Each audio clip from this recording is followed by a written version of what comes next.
Alright, time to continue on, and we'll go ahead and speak with Derek again to take on our next quest, entitled The Secret of the 12. Derek casts a languid gaze to and fro.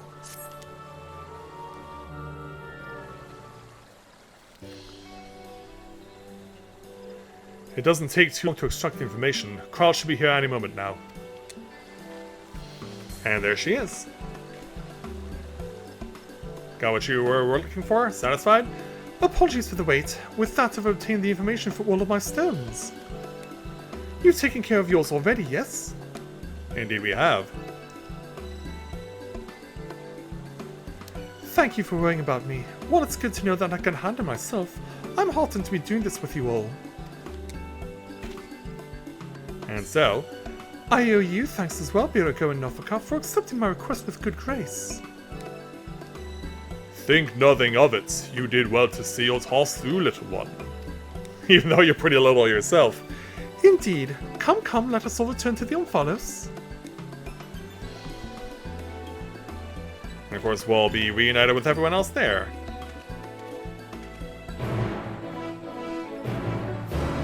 As we gaze upon this beautiful starry night in the Black Shroud. Really, are there a few places more beautiful than this? Let's send on back to Revenant's Toll. And so, we see that everyone else has returned. So I guess we're late. You took your time, Rika. Did something happen? Not at all, actually. Just a lot of soul searching and being able to see people coming to terms with things.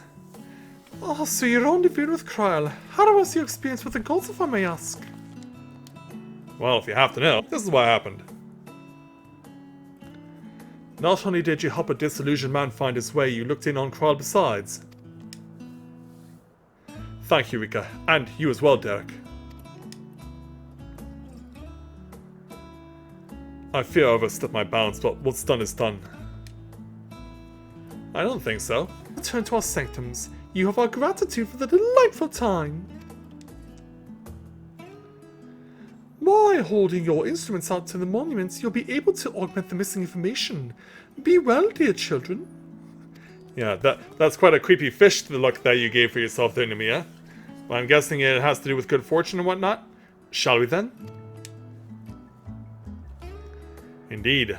Let's do what has to be done. And so as we approach the main monument, yeah, everything we put into our fancy tombstone is now going to get put to use here, as well as everyone's books, which I'm guessing they were all blank and we just wrote stuff into them. So up they go.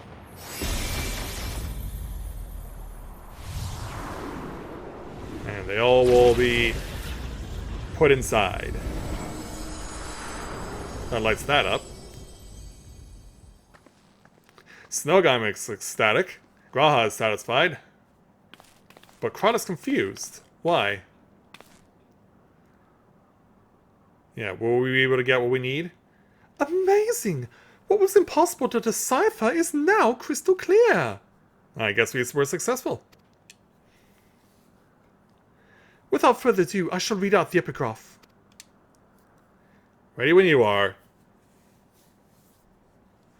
As beings who endure by the will of the star, we are susceptible to the influence of hopes and prayers.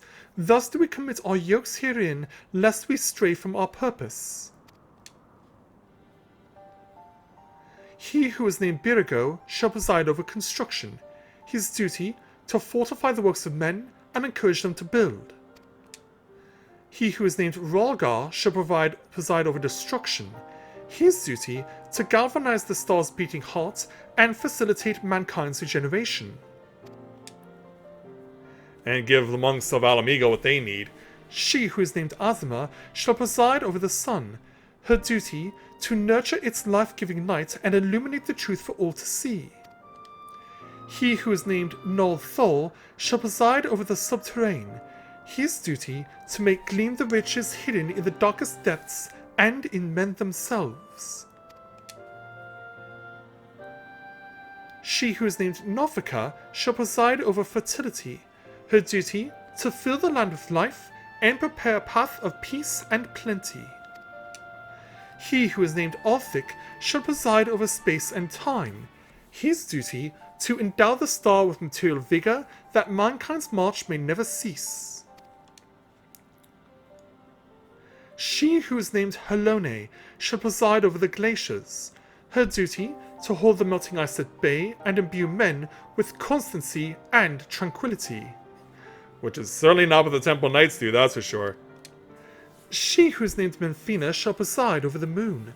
Her duty, to perpetuate the turning of night and day and foster love in the hearts of all. And then, he who is named Thaliak shall preside over the rivers. His duty, to quench the thirst of men and water their minds with wisdom.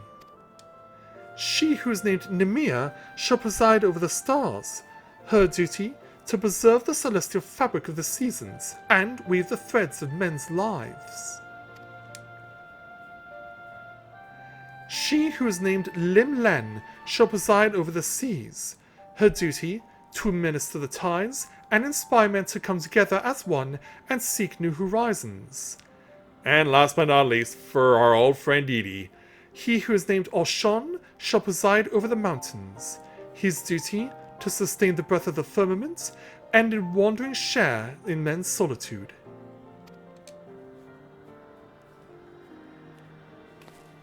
And there it is. But he who is unnamed shall watch unflinching. His duty, to stand guard over his charge always and unto the end. Yeah, meaning that it's not just the 12 that are here. We basically have our own... yeah, we're going full-blown Harry Potter here. There the epigraph concludes. We've been given quite a lot to ponder. Yeah. Do we really have our own Voldemort that we have to deal with now?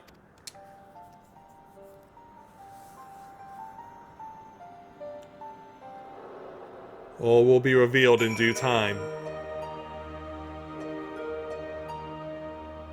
So let's go and speak with Graha.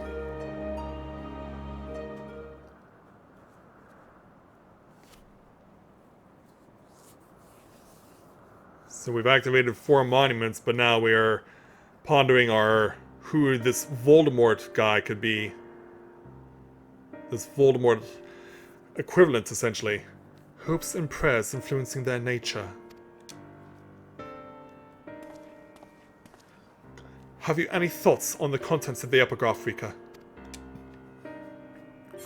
Yeah, what will I say? The prayers of her faithful made Halone more imposing, or the worship of Dalamud brought forth Menphina's hound. Yeah. I don't know why we're only given the options to choose these two as our options, but yeah, we certainly learned about both of that. But yeah, I actually never knew that Dalamud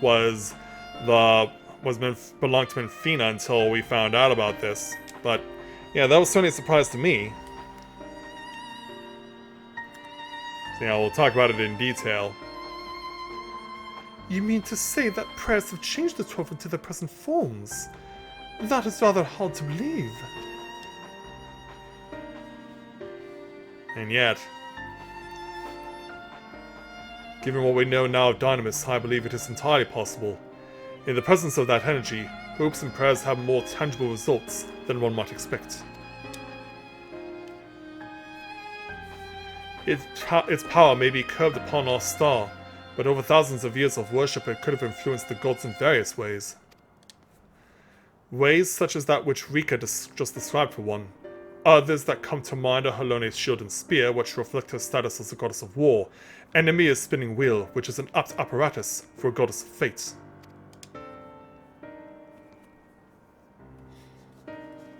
And so, thus did they create this monument, that they might never lose sight of their duty, no matter how much they may change.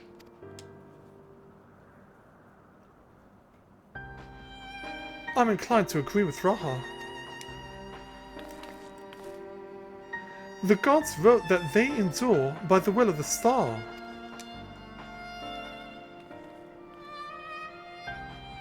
Who that refers to, we all know too well. Do we?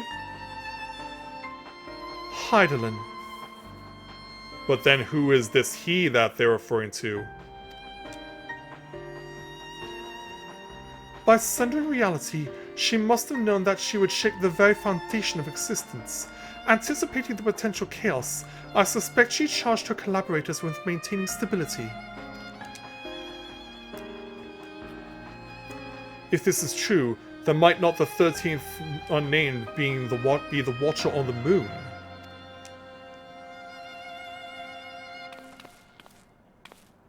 Oh, that's only a theory. The pieces certainly fall into place.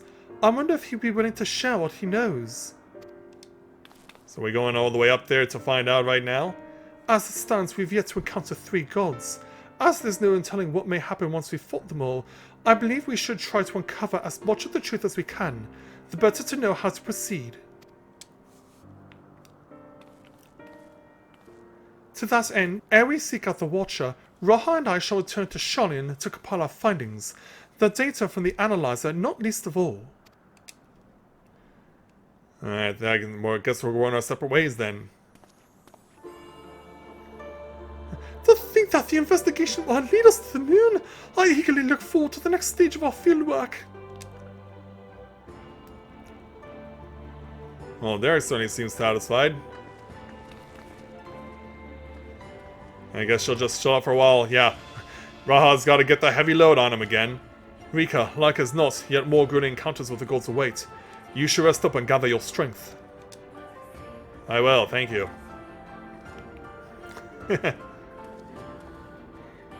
Yeah, dude, find someone to help you carry that load. I mean, you're certainly doing your best to walk with it now, but you're gonna wear out eventually like you did when we first saw you. Ere long now we arrive at the truth.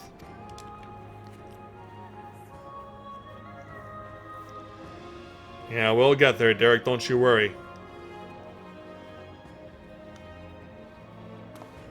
And so... why do I look so glum? For the longest time I've journeyed alone, not involving myself in the affairs of others. But I've enjoyed our time together.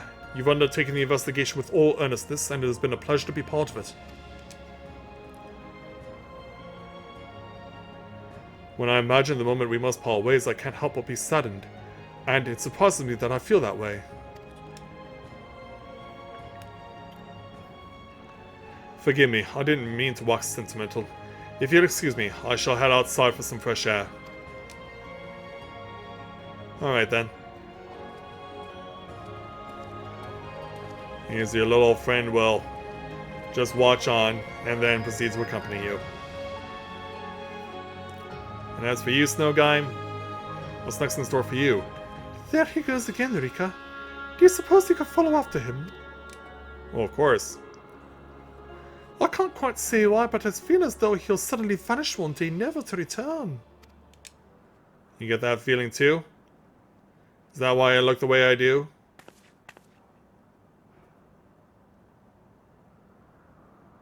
Yeah, I guess once this task is finished here, I mean, what else is he gonna have to do in this place?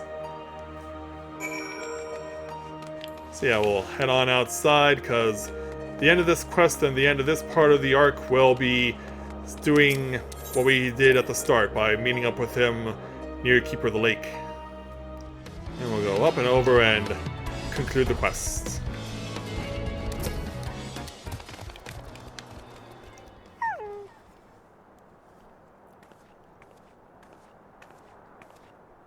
And so...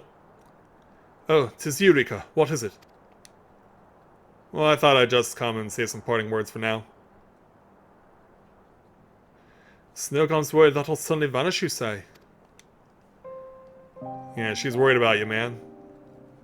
Well, as the saying goes, all things must come to an end, whether we will it or no. When our work is finished, we must go our separate ways.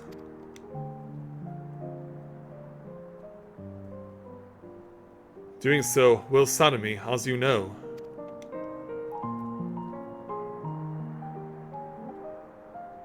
Yet that sadness is part of the joy I have derived from our companionship.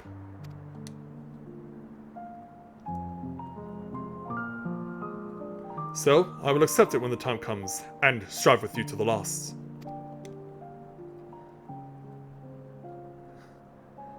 Yeah, and meanwhile the Oppo Oppo, still being as enthusiastic as it is.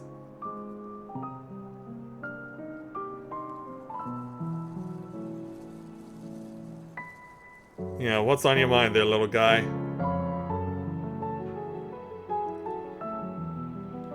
And Derek just looks at him.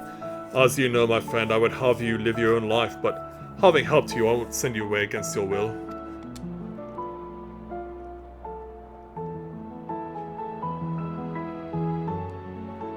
And yet, when the time comes... Well, you are a busy woman, so I won't keep you. As before, rest assured, I will share with you any tidings I receive from Krell. Take care, my friend, and we'll see you again in due course. You got it. At least we can smile at the end of this, so for completing our final quest for this part of the arc, we'll take 2,500 gil.